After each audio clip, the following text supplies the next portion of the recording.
depuis le départ, condamne Ivan Kalandabelou sur plusieurs dossiers comme un danger, un vrai danger pour le pays.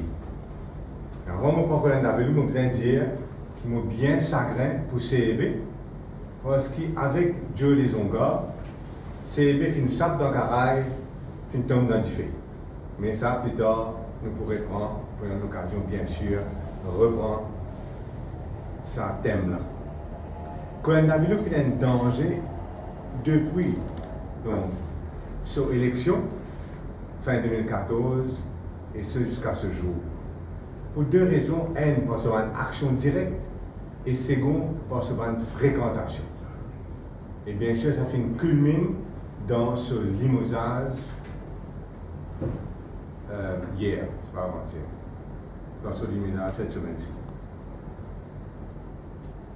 On besoin de dire aussi que passage Kalandabelou au gouvernement fait marqué par un mensonge répété dans beaucoup de dossiers.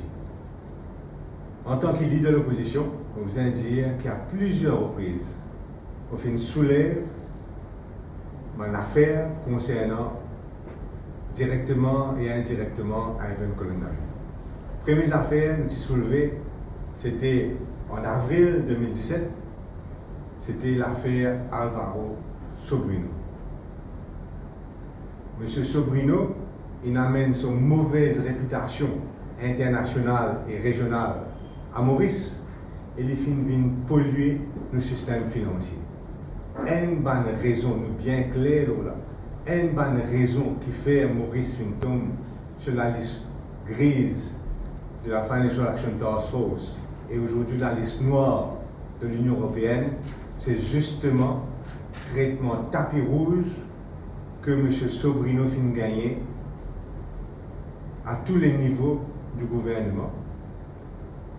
Et le limogeage de Kalandabelou, il finit arrive dans totalement différents contextes,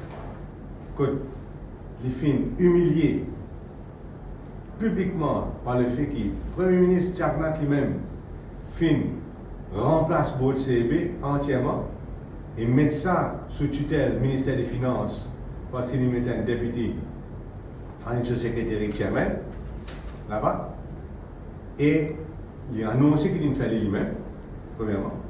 Second, donc, sous révocation brutale. Troisième, le fait bien sûr que tout les advisors, tout le monde proche de Kalandabelou, soit besoin de PP invite tout dans une démission, soit pas pour les mesures.